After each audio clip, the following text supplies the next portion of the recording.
அனைவருக்கும் வணக்கம். நம்மளோட சேனல்ல லாஸ்ட் வீடியோல பார்த்தீங்கன்னா, பாவக்காய் செடியில இருக்க பூக்கள எல்லாம் நான் கட் பண்ற மாரி ஒரு வீடியோ போட்டிருப்பேன். அந்த பூக்கள் எல்லாம் வந்து பார்த்தீங்கன்னா, மேல் ஃப்ளவர்ஸ். நான் அதனால கட் பண்ணிட்டேன். ஆனா அப்படி கட் பண்ணவே கூடாது. நம்ம எல்லாம் விட்டுறணும். அதுக்கப்புறம் பார்த்தீங்கன்னா, ஃபீமேல் ஃப்ளவர்ஸ் அதுவா வந்து காய்கள் காய்க்க ஆரம்பிக்கும். பாவக்காய் செடியில இருக்க பூக்கள மட்டும் நான் கட் பண்ணி எடுக்கல. என்கிட்ட பார்த்தீங்கன்னா 2 குக்கும்பர் பிளான்ட்டும் இருக்கு. அதுல இருக்க பூக்களையும் நான் அதே நாளு அன்னைக்கு வந்து ஃபுல்லா பறிச்சு எடுத்துட்டேன். பார்த்தீங்கன்னா, எல்லாமே மேல் ஃப்ளவர்ஸ் இப்ப நான் பறிச்சுட்டு இருக்குது. அப்படி பறிக்கவே கூடாது. நம்ம மேல் ஃப்ளவர்ஸ் இருந்தாலும் அத நம்ம விட்டுறணும். பார்த்தீங்கன்னா, ஃபீமேல் ஃப்ளவர்ஸ் நெறையா வரும். அது தெரியாம நான் நெறையா பறிச்சுட்டேன். பார்த்தீங்களா, ஃபீமேல் இதுதான். பார்த்தீங்கன்னா, காயோட அழகா பூவும் சேர்ந்து வந்திருக்கு பார்த்தீங்களா?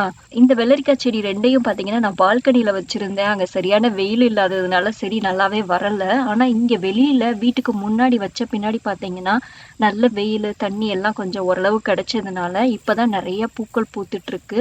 இந்த பாவக்காய் செடி மாதிரி இல்ல, இந்த வெள்ளரிக்காய் செடி. இதுல பார்த்தீங்கன்னா, எவ்வளவு அந்த மேல் ஃப்ளவர்ஸ் இருக்கோ, அது ஈக்குவலா ஃபீமேல் ஃப்ளவர்ஸும் நெறைய வர ஆரம்பிச்சிருக்கு இப்பதான்.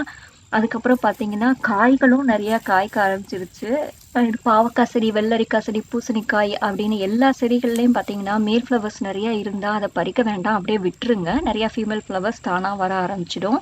நான் இது தெரியாம கொஞ்சம் பறிச்சுட்டேன். ஆனா இப்ப பார்த்தீங்கன்னா, நான் எதையுமே பறிக்கிறது இல்ல. நெறைய ஃபீமேல் ஃப்ளவர்ஸ் வர ஆரம்பிச்சிருக்கு. நீங்க உங்க வீட்ல வெள்ளரிக்காய் செடி வச்சு வளர்க்குறீங்க அப்படின்னா, அத வந்து சரியான வெயில் படுற இடமாவும், நெறைய தண்ணியும் விட்டீங்கன்னா, நல்லா காய்கள் காய்க்கும். இந்த வீடியோ உங்களுக்கு பிடிச்சிருந்தா ஒரு லைக் கொடுங்க. அனைவருக்கும் நன்றி. வணக்கம்.